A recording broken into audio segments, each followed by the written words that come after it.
আমি অন্তর্বর্তীকালীন সরকারকে বলবো, প্রত্যেকটা কমিটির মধ্যে অবশ্যই উলামায়ে কেরামের প্রতিনিধি থাকতে হবে, এই দেশের মুসলমানদের প্রতিনিধি থাকতে হবে।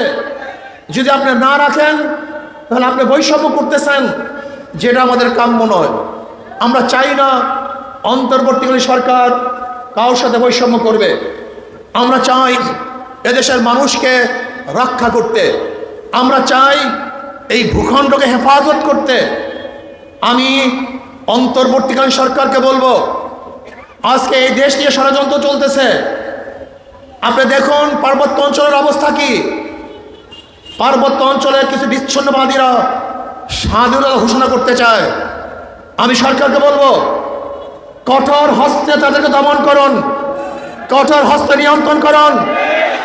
যদি প্রয়োজন হয় আপনি ডাক দেন, বাংলাদেশের প্রত্যেকটা নাগরিক ঝাঁপিয়ে পড়বে, বাংলাদেশের প্রত্যেকটা ইঞ্চিকে রক্ষা করার জন্য জীবন দিয়ে দিবে, তারা রক্ত দিবে। কিন্তু 1 ইঞ্চি জমিও অন্য কাউকে তারা দিতে রাজি নয়। আমি ইসলামী আন্দোলন বাংলাদেশ বিবাড়িয়া শাখা কর্তৃক আয়োজিত আজকে এই গণসমাবেশের সম্মানিত সভাপতি, জাতির শ্রেষ্ঠ সন্তান, সম্মানিত উলামায়ে কেরাম, সর্বস্তরের জনগণ ভাইয়েরা আমার,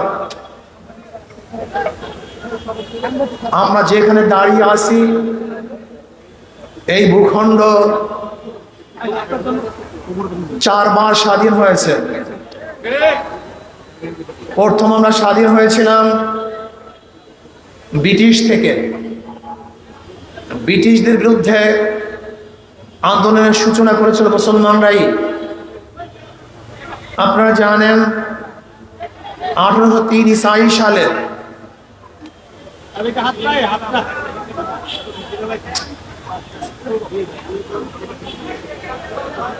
1803 ঈসাই সালে যখন ব্রিটিশ, কথা বন্ধ করে বাস আপনি শোনেন, কথা শোনেন, মিডিয়াকে কাজ করতে দেন। 1803 ঈসাই সালে যখন ব্রিটিশ দিল্লি দখল করেছিল, সেই সময় শাহ আব্দুল আজিজ সাহেব রহমতুল্লাহ আলাইহি ঘোষণা দিয়েছিলেন, আজকের দেশ দারুল ইসলাম না দারুল হরব। ব্রিটিশদের বিরুদ্ধে আন্দোলন করা প্রত্যেকটা মানুষের জন্য ফরজ। সেই দিনই ব্রিটিশদের বিরুদ্ধে আন্দোলনের সূচনা হয়েছিল। 1857 ঈসাই সালে সেফাই বিপ্লব আজাদি আন্দোলনের নেতৃত্ব দিয়েছিলেন হাজী ইমদাদুল্লাহ মুহাজির মক্কি রহমতুল্লাহ আলাইহি, রশিদ আহমদ গঙ্গুই রহমতুল্লাহ আলাইহি, আসিম নাদুর রহমতুল্লাহ আলাইহি সহ উলামায়ে কেরাম।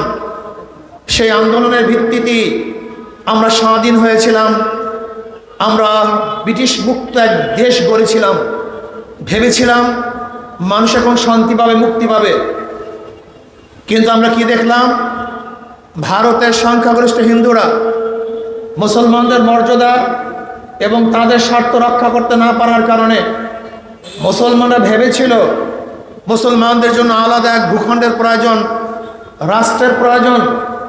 মুসলমানরাই দাবি তুলেছিল আলাদা রাষ্ট্র চাই, আলাদা ভূখণ্ড চাই, এবং তাদের দাবি ভিত্তিতেই আবার আন্দোলন করে, সংগ্রাম করে আমরা পাকিস্তান নামে একটা দেশ গড়েছিলাম। ভেবেছিলাম এবার শান্তি পাবো, মুক্তি পাবো। আপনাদের অবশ্যই মনে রাখতে হবে, পাকিস্তানের পিছনে একমাত্র ভূমিকা ছিল মুসলমানদের। আমাদের প্রত্যেকটা সাংবাদিক বন্ধু এবং প্রত্যেকটা জনগণকে এই পয়েন্টটা মাথার মধ্যে রাখতে হবে। পাকিস্তান নামীয় দেশ গড়ার পিছনে ভূমিকা অন্য কারোর ছিল না। এই দেশ ভৌগোলিক কারণে, ঋতুর কারণে, ভাষার কারণে ডিভাইডেড হয় নাই, ভাগ হয় নাই। এই দেশ একমাত্র স্বাধীন হয়েছিল সংখ্যাগরিষ্ঠ মুসলমানদের কারণেই। কাজে এ দেশ মুসলমানদের দেশ, অধিকার সবার। এই দেশ মুসলমানদের, অধিকার সবার। ভেবেছিলাম আমরা শান্তি পাবো, 47 দেশ ভাগ হয়েছে, এবার মুক্তি পাবো। শান্তি পাবো, বৈষম্য দূর হবে। কিন্তু আমরা কি দেখলাম?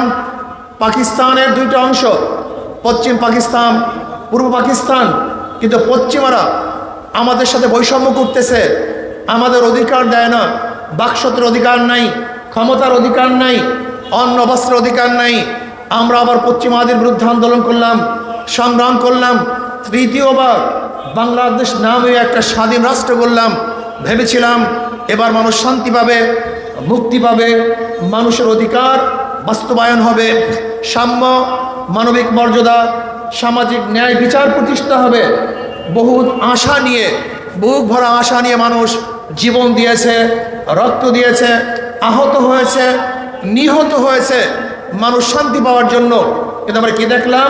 মানুষ শান্তি পায় নাই, মুক্তি পায় নাই, বৈষম্য দূর হয় নাই। আবারও আমরা 2024 5ই আগস্ট আন্দোলন করে, এই ফ্যাসিস্টের বিরুদ্ধে আন্দোলন করেছিলাম মুক্তি পাওয়ার জন্য, শান্তি পাওয়ার জন্য, বৈষম্য দূর হওয়ার জন্য। কিন্তু আমরা কি দেখলাম? আজকে যেই অন্তর্বর্তীকালীন সরকার আছে, সে যদি বৈষম্য দূর করতে না পারে, তাহলে কিন্তু এই রক্ত দেয়া, এই আন্দোলন করা সব ব্যর্থ যাবে, ভুলণ্ঠিত হয়ে যাবে। আমি আজকে অন্তর্বর্তীকালীন সরকারকে বলবো, সংস্কারের জন্য যে কমিটি বানিয়েছেন, এই কমিটির মধ্যে বৈষম্য লক্ষ্য করছি। আজকে শিক্ষা সংস্কারের জন্য যে কমিশন গঠন করেছেন, সেই কমিশনের মধ্যে কোনো আলেম নাই। আর আলেম ব্যতীত কোনো কমিশন কোনো অবস্থাতেই নিরপেক্ষ হতে পারে না।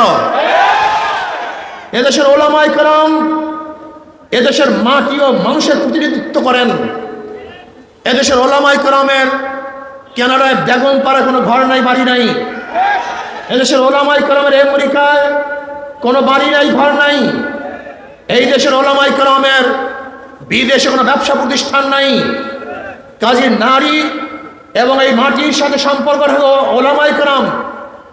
যেই সমস্ত সংস্কারের জন্য কমিটি গঠন করা হয়েছে, সংবিধান সংস্কারের জন্য, শিক্ষা সংস্কারের জন্য যেই কমিটিগুলো হয়েছে, সেই কমিটির মধ্যে যদি আলেম প্রতিনিধি থাকে, প্রতিনিধি না থাকে, তাহলে আমি বলবো এদেশের মুসলমানদের সাথে বৈষম্য করা হয়েছে, ওলামায়ে কেরামের সাথে বৈষম্য করা হয়েছে। আমি অন্তর্বর্তীকালীন সরকারকে বলবো, প্রত্যেকটা কমিটির মধ্যে অবশ্যই ওলামায়ে কেরামের প্রতিনিধি থাকতে হবে, এই দেশের মুসলমানদের প্রতিনিধি থাকতে হবে। যদি আপনি না রাখেন, তাহলে আপনি বৈষম্য করতেছেন, যেটা আমাদের কাম্য নয়। আমরা চাই না অন্তর্বর্তীকালীন সরকার কারোর সাথে বৈষম্য করবে।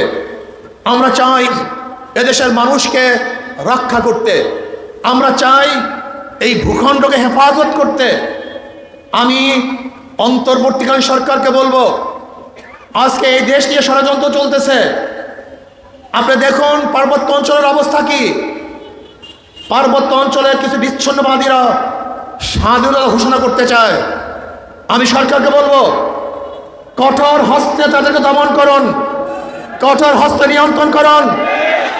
যদি প্রয়োজন হয় আপনি ডাক দেন, বাংলাদেশের প্রত্যেকটা নাগরিক ঝাঁপিয়ে পড়বে, বাংলাদেশের প্রত্যেকটা ইঞ্চিকে রক্ষা করার জন্য জীবন দিয়ে দিবে, তারা রক্ত দিবে। কিন্তু 1 ইঞ্চি জমিও অন্য কাউকে তারা দিতে রাজি নয়। আমি অন্তর্বর্তী সরকার বলবো, সাহসিকতার সাথে দেশ পরিচালনা করেন, বাঘের মতো দেশ চালান, মাথা নত করবেন না, সাহস হারাবেন না। যদি বৈষম্য না করেন, বাংলাদেশের প্রত্যেকটা মানুষ আপনার সাথে থাকবে। কিন্তু আপনি যদি বৈষম্য করেন, বিদেশি কোনো এজেন্ডাকে চাপিয়ে দেওয়ার ষড়যন্ত্র করেন, বিদেশি কোনো সংস্কৃতিকে বাংলাদেশের 92% মুসলমানদের সংস্কৃতি হিসাবে যে রূপ দিতে চান, নাস্তিকতাকে যে প্রতিষ্ঠিত করতে চান, এনজিওদেরকে যে প্রতিষ্ঠিত করতে চান, তাহলে বাংলাদেশের প্রত্যেকটা মানুষ যেরকম ফ্যাসিস্টের বিরুদ্ধে আন্দোলন করেছিল, সংগ্রাম করেছিল, রক্ত দিয়েছে, তারা তাদের জীবনকে রক্ষা করার জন্য, ইতিহাসকে রক্ষা করার জন্য, ধর্মকে রক্ষা করার জন্য, ইসলামকে রক্ষা করার জন্য, এই দেশ মাটিকে রক্ষা করার জন্য তারা আন্দোলন করবে, সংগ্রাম করবে এবং ইনশাআল্লাহ এই ভুল রক্ষা করবে ইনশাআল্লাহ। প্রিয় ভাইয়ের আমার, দেশ নিয়ে ষড়যন্ত্র চলতেছে, আজকে ইসলাম নিয়ে ষড়যন্ত্র চলছে, সংস্কৃতি নিয়ে ষড়যন্ত্র চলছে। আমরা চাই না এই দেশে বৈষম্য হোক। আমরা চাই শিক্ষার মধ্যে বৈষম্য দূর হয়ে যাবে, খাদ্যের মধ্যে বৈষম্য দূর হয়ে যাবে, সামাজিক অবস্থার মধ্যে বৈষম্য দূর হয়ে যাবে। ঋষি, কামার, মজদুর, চামার, তাঁতি, জেলে, পুরুষ, মহিলা, শ্রমিক, যে কোনো মানুষ তার ন্যায্য অধিকার প্রতিষ্ঠিত করবে। আজকে আমি গরিবদেরকে বলবো, হে আমার গরিব বাবারা, তোমরা ইসলাম কেন মানছো না? ইসলাম কেন তোমরা চাও না? ইসলামকে কেন পছন্দ করো না? ইসলাম তো গরিবদের জন্যই। আমার নবী গরিব ছিলেন, এর জন্য তার পুরো অর্থনীতি গরিবদের জন্য। আমার নবী এতিম ছিলেন, এর জন্য ইসলাম এতিমকে শ্রদ্ধা করে, সম্মান করে, মর্যাদা দিয়েছে। আমার নবী আলাইহিস সালাতু ওয়াস সালাম গরিবদের জন্য অর্থনীতি করেছেন। যাকাত গরিবদের জন্য, অসর গরিবদের জন্য, ফাতরা গরিবদের জন্য, সদকা গরিবদের জন্য। আমি বিশ্বাস করি ইসলামী অর্থনীতি অ্যাপ্লাই করলে আগামী 10 বছরের মধ্যে বাংলাদেশে একজন গরিব থাকবে না, সমস্ত গরিব দরিদ্র সীমার উপরে চলে যাবে। আপনারা জানেন আজকে বাংলাদেশ 18 লক্ষ কোটি টাকা ঋণী। আজকে এখানে যারা দাঁড়ানো অবস্থা আছেন, আজকে যে সন্তান বাংলাদেশে জন্মগ্রহণ করবে 1.5 লক্ষ টাকা ঋণ নিয়ে তারপরে তাকে জন্মগ্রহণ করতে হবে। বাংলাদেশ থেকে 14 লক্ষ কোটি টাকা পাচার হয়ে গেছে। বাংলাদেশের বর্তমান ব্যাংকের গভর্নর বলেছেন, গোটা দুনিয়ার মধ্যে ব্যাংকের এই নব চুরি এবং ডাকাতি কেউ কোনোদিন দেখে নেই। গোটা বাংলাদেশ ব্যাংকে খালি করা হয়েছে, মেগা প্রজেক্টের মাধ্যমে মেগা চুরি করা হয়েছে। আজকে বাংলাদেশের অর্থকে লুটপাট করে, ডাকাতি করে সব ধ্বংস করে ফেলছে। আমরা চাই না বাংলাদেশের অর্থনীতি আর ডাকাতি হোক, আজকে কোনো চোর সৃষ্টি হোক। আমরা চাই না আমার কোনো মা বোন ধর্ষিতা হোক। আমরা চাই না কোনো ক্ষুধার্থ খাবারের জন্য ডাস্টবিনে কাক কুকুরের সাথে লড়াই করুক। আমরা চাই না আমার কোনো মিসকিন, আমার কোনো এতিম ক্ষুধার্ত অবস্থায় কাতরাবে। আমি চাই না কোনো গরিব তারা চিকিৎসার অভাবে ধুকে ধুকে মরবে। এটা বাংলাদেশ আমরা দেখতে চাই না। আমরা দেখতে চাই না এখানে কোনো জুলুম, অত্যাচার, অবিচার আমরা দেখতে চাই না। বড় বড় খুনি এবং ডাকাতরা তারা বুক ফুলিয়ে রাস্তায় ঘুরবে, আর নিরাপদ মানুষগুলি ধুকে ধুকে জেলের মধ্যে মরবে আর ফাঁসিতে ঝুলবে। এই বাংলাদেশ আমরা দেখতে চাই না।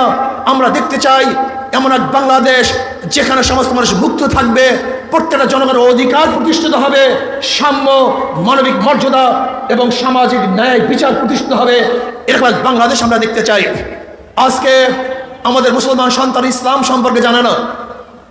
ওরা মনে করে ইসলাম মানি বিশাল পাহাড়, ইসলাম মানি বিপদ, ইসলাম মানি মনে হয় কি আসলে ইসলামের চেয়ে সহজ সুন্দর কোনো আদর্শগত দুনিয়াতের মধ্যে নেই।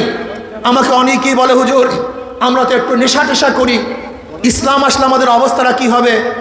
আমি তাদেরকে প্রশ্ন করতে চাই, অনেক গাঁজাখোর আমাকে বলে, হুজুর আমার গাঁজার অবস্থাটা কি হবে? আমি তখন তাকে বলি, ধরে নেন আপনি কি মসজিদে গিয়ে গাঁজা সেবন করতে পারবেন? বল না হুজুর তা তো পারবো না। আমি বললাম কেন? বল হুজুর গাঁজার পরিবেশ তো মসজিদ না। আমি বললাম যেরকম মসজিদে আপনি গাঁজা সেবন করতে পারেন না, বাংলাদেশে এমন একটা পরিবেশ সৃষ্টি করা হবে যেখানে আপনি কোনো জায়গায় গাঁজা সেবন করতে পারবেন না। পরিবেশ ভালো করে দেবে আপনাকে। আজকে অনেকে যারা টুপি পরে না, দাড়ি রাখে না, হয়তো ইসলামের কানুন অনুযায়ী চলে না, ওরা ভাবে ইসলাম আসলে আমাদের অবস্থাটা কি হবে? তোমার অবস্থা কিছু হবে না, তুমি অনেক ভালো হবা, আদর্শবান হবা, নীতিবান হবা, চরিত্রবান হবা, আবরারকে হত্যা করবা না, জাহাঙ্গীরনগরে 100 ধর্ষণের পরে তুমি সেঞ্চুরি পালন করবা না, তুমি জগন্নাথ ইউনিভার্সিটির সামনে বিশ্বজিৎকে হত্যা করবা না, তুমি এক ছাত্রলীগের সভাপতি হয়ে 2000 কোটি টাকা বিদেশে পাচার করবা না। তোমার অবস্থাটা কি হবে? অবৈধ অস্ত্র তোমার হাতে উঠবে না, তোমার হাতের মধ্যে খুনের রক্ত থাকবে না, তোমার হাতের মধ্যে জুলুমের কোনো অবস্থা থাকবে না। তুমি হবা না চরিত্রহীন, তুমি হবা চরিত্রওয়ালা, তুমি এক ফেরেশতা তুল্য মানুষ হয়ে যাবা। তোমার দ্বারা এই দেশ গড়া হবে, এই বাংলাদেশ গড়া হবে, সমাজ গড়া হবে, তোমার দ্বারা গোটা দুনিয়া বিনির্মিত হবে, তুমি সেরকম মানুষে পরিণত হয়ে যাবা। কাজে তোমার সমস্যা কোথায়? তুমি কেন ইসলাম পছন্দ করো না? আজকে আসুন 5ই আগস্টের পরে যেই দুর্নীতির বিরুদ্ধে আন্দোলন করেছিলাম, চাঁদার বিরুদ্ধে আন্দোলন করেছিলাম, সংগ্রাম করেছিলাম, নিজের জীবনের মায়াকে ত্যাগ করে রাস্তায় ঝাঁপিয়ে পড়েছিলাম।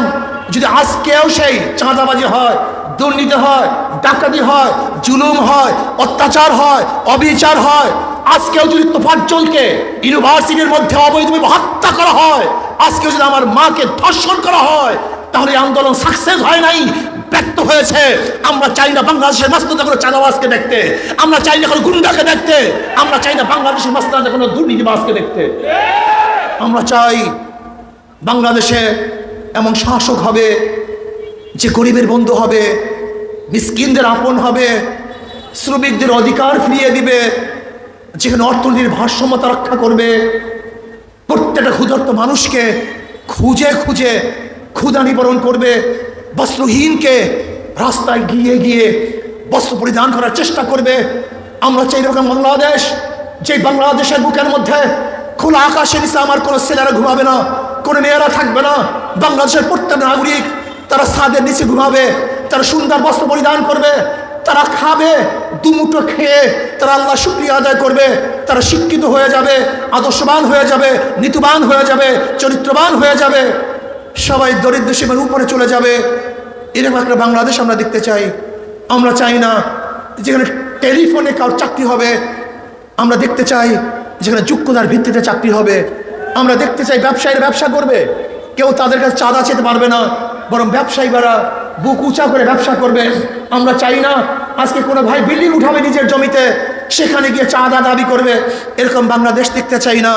আমি দেখতে চাই এরকম বাংলাদেশ যেখানে বিল্ডিং উঠাবে, রাষ্ট্রসহ প্রত্যেকটা জনগণ তাকে সাহায্য করবে, সহযোগিতা করবে। এরকম বাংলাদেশ আমরা দেখতে চাই। আমরা দেখতে চাই এরকম বাংলাদেশ যেখানে বাচ্চা বাহির হওয়ার পরে মা বাবা আতঙ্কগ্রস্ত থাকে, আমার বাবা আমার মেয়ে সে জীবন নিয়ে ফিরতে পারবে কিনা। এরকম বাংলাদেশ আমরা দেখতে চাই না। আমরা দেখতে চাই এরকম একটা বাংলাদেশ যেখানে নির্বিঘ্নে একটা মেয়ে, যুবতী মেয়ে রাস্তায় হাঁটবে, ইফটিজিংয়ের শিকার হবে না, এসিড দগ্ধ হবে না এবং ধর্ষিতা হবে না। এরকম বাংলাদেশ আমরা দেখতে চাই। কাজে আসুন আসুন এই বাংলাদেশ করার জন্য নীতি আদর্শের পরিবর্তন ছাড়া এরকম বাংলাদেশ উপহার দেওয়া সম্ভব নয়। মাদার গাছ লাগিয়ে আমের আশা করা যায় না। আমি উদাহরণ দেই, একজনের নাম এ, একজনের নাম বি, একজনের নাম সি। এও চোর, বিও চোর, সিও চোর। ক্ষমতা আসে এ, সে কি করবে? জোরে বলেন। হটাও এ, বসাও বি, সে কি করবে? হটাও বি, বসাও সি, কি করবে? কারণ নেতা এবং দলের পরিবর্তন হয়েছে, নীতি আদর্শে পরিবর্তন হয় নাই। ওসি চলে যায়, ঘুষ যায় না। এসপি ট্রান্সফার হয়, ঘুষ ট্রান্সফার হয় না। ডিসি পরিবর্তন হয়, দুর্নীতি পরিবর্তন হয় না। এর কারণটা কি? ব্যক্তি পরিবর্তন হয়েছে, নীতি আদর্শে পরিবর্তন হয়নি। এর জন্য এক চোর দিয়ে আর এক চোরকে দমন করা যায় না, ডাকাতের মাধ্যমে ডাকাতি বন্ধ করা যায় না, খুনিদের মাধ্যমে খুন বন্ধ করা যায় না, দুর্নীতিবাজদের মাধ্যমে কোনোদিন দুর্নীতি বন্ধ করা সম্ভব না। আসুন, যারা আল্লাহকে ভয় করে, আল্লাহর সামনে হিসাব দিতে হবে, এই বিশ্বাস যারা করে, এরকম নীতিবান, তাকওয়ালা, খোদা ভীরু নেতৃত্ব যতদিন পর্যন্ত বাংলাদেশে না আসবে ততদিন আন্দোলন করবেন, সংগ্রাম করবেন, রক্ত দিবেন, কিন্তু পরিবর্তন দেখবেন না। কাজে আসুন আগামী নির্বাচনে তাকওয়া ভিত্তিক, আল্লাহকে ভয় করে, এই মাটি ও মানুষকে যারা ভয় করে, ইসলাম, দেশ ও মানবতার যারা ভালোবাসে, এরকম নেতৃত্বকে আপনারা সংসদে পাঠান ইনশাআল্লাহ। তাহলে এ দেশ শান্তি পাবে, মুক্তি পাবে। এর জন্য আসুন আগামী নির্বাচনে শান্তির প্রতীক হাত পাখাকে বিজয় করি। পিআর সিস্টেমে নির্বাচনকে এদেশে দেওয়ার জন্য অন্তর্বর্তী সরকারকে প্রেশার ক্রিয়েট করি। পিআর সিস্টেম নির্বাচন ব্যতীত দুর্নীতি মুক্ত নির্বাচন উপহার দেওয়া সম্ভব না, পেশি শক্তি মুক্ত নির্বাচন দেওয়া সম্ভব না। সংখ্যান্ত পরীক্ষারের নির্বাচন যেখানে মার্কায় ভোট হবে, মার্কায় মানুষ ভোট দেবে, যেই মার্কায় যত পার্সেন্টেজ ভোট পাবে অত পার্সেন্টেজ প্রতিনিধি সংসদে তারা প্রেরণ করবে। আল্লাহ পিআর সিস্টেমে নির্বাচনের ভিত্তিতে এ দেশ এবং এই জাতিকে মুক্তি দান করেন এবং নীতি আদর্শ ভিত্তিক নেতার মাধ্যমে মানুষের মুক্তি দান করেন। ওমা আলাইনা ইল্লাল বালাগ। আল্লাহ